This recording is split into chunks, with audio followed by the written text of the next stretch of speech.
اس نے ایسا انوکھا تماشا پہلے کبھی نہیں دیکھا تھا۔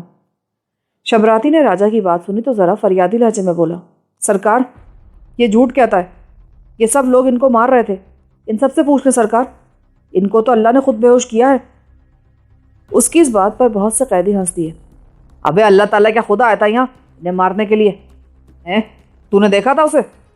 وہ جی اللہ کو نظر تھوڑی آتا ہے سرکار، بس وہ تو اشارہ کرتا ہے نا سرکار۔ ٹھیک ہے، جا شبیر حسین ڈاکٹر کو بلا کر لا، ذرا دیکھے تو صحیح ان کو ہوا کیا ہے، ٹکڑوں کی طرح ایک ساتھ نیچے کیوں گر گئے؟ انہیں کچھ بھی نہیں ہوا کمال صاحب، یہ ابھی آدھے گھنٹے تک چھٹی پر ہیں، پھر آپ ہی اٹھ جائیں گے۔ اوپر کی چھٹی پر چلے کیسے گئے؟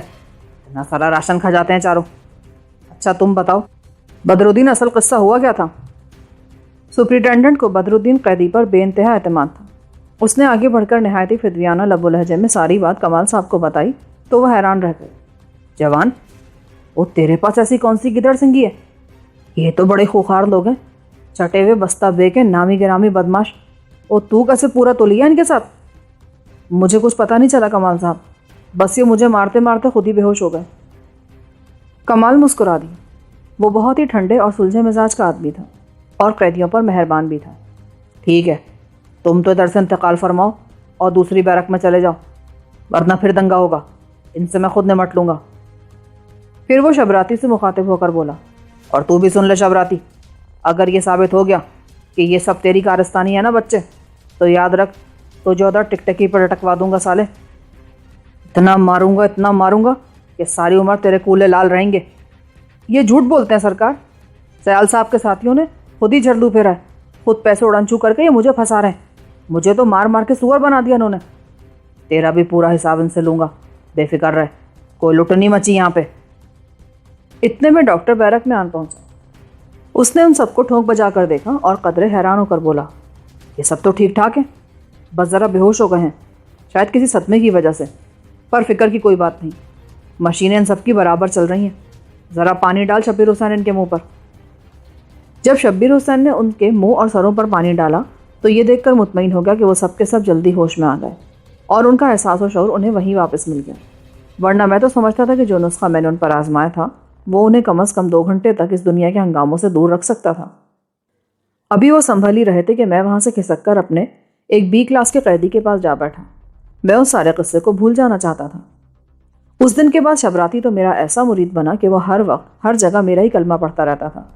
اس واقعے کے بعد میں جتنی دیر تک جیل میں رہا کسی نے بھی مجھ سے اونچی آواز میں بات کرنے کی کوشش نہیں کی، اور پھانسی کی کوٹری میں بند ہو جانے تک سب لوگ میری بے حد عزت کرتے رہے۔ یہاں تک کہ سیال کے ساتھیوں کا تو یہ حال ہوا کہ وہ جہاں بھی مجھ سے ملتے تھے جھک کر سلام کرتے تھے، اور جب بھی مجھے کسی چیز کی ضرورت پڑتی تو وہ مجھے فوراً مہیا کر دیتے، اور سیال کا تو یہ حال تھا کہ میرے آگے بچھا جاتا تھا۔ اس نے ہیلے بہانے کئی بار کوشش کی کہ میں اس سے وہ خاص گر بتا دوں جس سے میں نے ان سب کو بے ہوش کر دیا تھا۔ بہت کوشش کی اس نے، مگر میں کوئی کچی گولیاں نہیں کھیلا تھا۔ میں نے ہمیشہ اسے کہہ کر ٹال دیا کہ اپنے اس تجربے کی روشنی میں اسے خود مشق کرنی چاہیے۔ میرے اس مشورے پر عمل کرتے ہوئے اسے کئی بار میں نے اپنے ساتھیوں کی گردنیں دباتے دیکھا، مگر وہ اس خاص رت کو دریافت نہ کر سکا جس پر میں تکیہ کرتا ہوں۔ میں بھلا اپنا اتنا قیمتی راز اسے کیوں بتاتا؟ وہ حربہ تو میری ساری زندگی کی کمائی کا حاصل تھا، وہ میرا سب سے بڑا اثاثہ تھا، میں بھلا اس میں کسی اور کو شریک کیوں کر لیتا؟ اب جو شبراتی مجھے آہو صاحب کے گھر میں ملا تھا تو اس نے مجھے میری چوکڑی بھلا دی تھی، داڑھی مجھ صاف کرا دی تھی، لباس وہ اتنا اجلا اور بے داغ پہنے ہوا تھا کہ اسے دیکھ کر مجھے حیرت ہوئی تھی۔ البتہ کندھے پر اس نے تولیے کا جھاڑن جو ڈال رکھا تھا اس پر مجھے بہت ہنسی آتی تھی، یوں لگتا تھا کہ وہ کوئی بہت پرانا خاندانی قسم کا گھریلو نوکر ہے۔ وہ بڑے فن جانتا تھا، مگر جو بات سب سے زیادہ مجھے اس کی پسند تھی وہ تھی اس کی مٹھی چاپی۔ اس کام میں وہ ایسا ماہر تھا کہ منٹوں میں نس نس سے پسینہ نکال کر آدمی کو یوں ہلکا پھلکا کر دیتا کہ نیند آنے لگتی تھی۔ ابھی میں انہیں سوچوں میں گم تھا کہ کبری واپس آ گیا اور میرے پاس بیٹھ کر بولا، استاد ادھر تو اپنا پٹرا ہو گیا ہے، 100 روپیہ اور روٹی کپڑا، بس یہی اوقات رہ گئی اپنی۔ پھر کیا ارادے ہیں تیرے؟ یہ بتا استاد کہ تو جیل سے فرار ہو کر سیدھا ادھر ہی آیا ہے کہ راستے میں بھی کوئی حادثات مارا ہے کہیں؟ ابے میں کوئی چور ڈاکو تو نہیں ہوں کنگوئے، کیسے باتیں چبا چبا کے کرتا ہے تو؟ اس نے گہری نظروں سے مجھے دیکھا تو میں ایک بار پھر دل میں ڈرا کہ کہیں یہ سالہ مجھے بیچ ہی نہ ڈالے۔ اس نے مجھے پہچان تو لیا تھا اور میرے سر کی قیمت 50,000 مقرر کی گئی تھی۔ میں سب جانتا ہوں استاد، تو بڑا پہنچا ہوا بزرگ ہے، وہ ڈاکٹر کے ہاں ڈاکہ کس نے ڈالا تھا؟ وہ سب بیکار کی باتیں تھی کبری. یہی کہوں نا میں تجھے اب. تو جو مرضی کہہ لے پیارے، بے شک کتا کہہ لے مجھے، مگر آج کل ادھر میرا ہاتھ بہت تنگ ہے. پھر میں کیا کروں؟ میں تو خود در بدر ہوں. میں نے اپنا پہلو بچاتے ہوئے کہا، میں نہیں مانتا پیارے، تیرے یہ ولایتی نخرے کچھ اور ہی بتاتے ہیں. مجھے مال کی سخت ضرورت ہے. ادھر وہ میری بڑھیا ہے نا، وہ میری ماں بڑی بد دعائیں دیتی ہے مجھے. تو پھر خدمت کیا کر اس کی، دعائیں دے گی. برے کی ماں کا سر، خدمت کروں؟ ادھر کھانے کو پلہ پیسہ نہیں ہے. اور دیکھو یہ جو میری 2 انگلیاں ہیں نا، اس ہاتھ کی سالی جام ہو چکی ہیں. اس نے مجھے اپنی انگلیاں دکھاتے ہوئے کہا. وہ واقعی سن ہو چکی تھی اور وہ انہیں اپنی مرضی کے مطابق حرکت نہیں دے سکتا تھا. کسی کی بد دعا لے ڈوبی ہوگی تجھے، کسی ضرورت مند کی پاکٹ ماری ہوگی تو نے. بات تو کچھ ایسی نظر آتی استاد، مگر پتہ نہیں وہ کون آدمی تھا. ایسی دعا مانگی سالے نے کہ میرا تو بس پٹرا ہو گیا، ورنہ نیکی شکی تو سب بکواس ہے. میں اس کی باتیں سن رہا تھا تو عین اسی وقت مجھے محسوس ہوا کہ دوسرے کمرے میں سے کوئی مجھے دیکھ رہا ہے. وہ وہی تھی، بالکل وہی تھی. اس کا چہرہ سیاہ دوپٹے میں چھپا ہوا تھا اور وہ تحیر میں ڈوبی ہوئی 2 آنکھیں مجھ پر جمی تھیں. جو ہی میری نگاہ ادھر اٹھی، وہ چہرہ ایک دم شیشے پر سے ہٹ گیا. میرے دل کی دھڑکنیں بے ترتیب ہونے لگیں.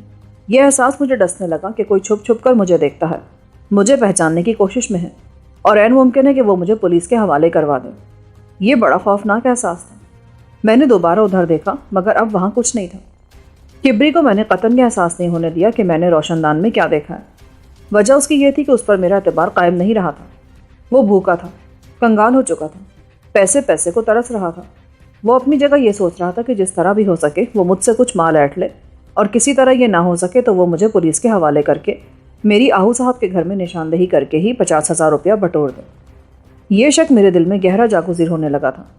اس کی باتیں سن کر، اس کے چہرے پر پھیلی سنجیدگی کی پھٹکار دیکھ کر میرا یہ شک یقین میں بدلنے لگا کہ وہ مجھے ضرور کسی نہ کسی چکر میں پھنسا دے گا. اس لیے میں نے اس کے چہرے کا، جس کی صرف 2 حیران کن آنکھیں ہی آنکھیں تھیں، اس سے کوئی ذکر نہیں کیا. ہاں تو اس بیماری کا کیا علاج ہے تیرے پاس؟ کچھ بھی نہیں یار، میں تو خود سخت پریشان ہوں. وہ من آیا. اس کے لہجے کی وہ ساری شوخی، تیزی تراری ایک لہجے کے لیے دب گئی تھی. دور، کہیں بہت دور اس کی پیچیدہ شخصیت کے بہت پیچھے جا چکی تھی. میرا خیال ہے مجھے دیکھ کر وہ اس لیے خوش ہو گیا تھا کہ میں جیل سے بھاگا ہوا ایک روپوش مجرم ہوں، اور مجھے ڈرا دھمکا کر وہ مجھ سے جتنا چاہے مال اگلوا لے گا. مگر لگتا تھا کہ میری باتیں سن کر اس کی امیدوں پر اوس پڑ گئی تھی، جس کی وجہ سے اس کا لہجہ بجھنے لگا تھا. اچھا چھوڑ یار ان باتوں کو. کبری پہلوان، یہ تو بتا تیرے یہ مالک کیسے ہیں؟ یہ آہو صاحب. مال پانی کی بات تو ہوتی رہے گی. آہو صاحب؟ ارے وہ تو بڑے اچھے آدمی پہلوان. میں نے سنا ان کی زمینیں شمینیں بھی ہیں، مگر اصل بات تو ان کا اثر و رسوخ ہے اور روب دبدبا.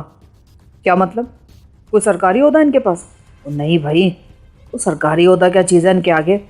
ویسے ہی سرکار دربار میں بڑی پہنچ ہے ان کی. کئی لیڈر ایسے ہیں جو ڈھیروں روپیہ ان کو پہنچاتے رہتے ہیں. وہ کیوں؟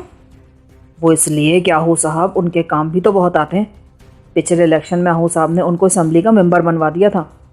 اچھا، مگر وہ سب کچھ کس طرح کر لیتے ہیں؟ مجھے سکھیرا صاحب ہے نا، ان کے لیے تو یہ بہت کام کرتے ہیں. اب تو آہو صاحب کا شمار شہر کے رئیسوں میں ہوتا ہے. پرمٹ شرمٹ یہ وہ بڑی نوکیں ہیں ان کی. اچھا، کمال ہے یار. پھر تو تیرے بھی بڑے عیش ہوں گے. وہ نہیں استاد، میں تو سالہ بالکل ہی رکڑا گیا ہوں ادھر.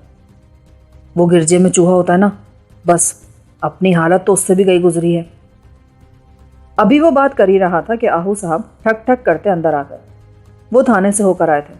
آتے ہی بولے، یار جیلانی صاحب، معافی چاہتا ہوں، بس یہ لوگ مجھے بیٹھنے نہیں دیتے. رات یہاں محلے میں جھگڑا ہو گیا تھا، اس کے سلسلے میں مجھے معاملہ رفع دفع کرانے کے لیے تھانے جانا پڑا. یہ کہہ کر وہ میرے پاس ہی صوفے پر بیٹھ گئے. کبری مؤدب کھڑا ہو چکا تھا. ابے مرغی کے انڈے، انہیں کچھ کھلایا پلایا بھی ہے کہ نہیں؟ ناشتہ کرا دیا سرکار، اور ان کے ناخن بھی کاٹ دیے. ابے گدھے، یہ ناخنوں کا کیسے کرے ہیں؟ تیری اپنی عقل کے ناخن تو نہیں بڑھ گئے؟ آہو صاحب نے حیران ہو کر پہلے میرے پاؤں کی طرف اور پھر کبری کی طرف منہ کر کے کہا. میں خجل سا ہو کر رہ گیا. کبری مجھے ذلیل کر رہا تھا. وہ جی، وہ دراصل ان کے پاؤں کے ناخن بہت بڑے ہوئے تھے نا جی، پتہ نہیں شاید سال بھر سے کٹے نہیں تھے. وہ اول درجے کا یار آدمی تھا. مالک کو یہ بات سمجھا رہا تھا کہ میں مشکوک آدمی ہوں. مجھ پر زیادہ اعتبار نہ کرے، کیونکہ جس آدمی کے ناخن پور پور بڑھ جائیں وہ کسی بھی حالت میں قابل اعتماد نہیں ہوتا۔ میرے جی میں آئی کہ اس بدماش کا اٹھ کر وہیں ٹیٹوا دبا دوں، مگر میں ضبط کر گیا۔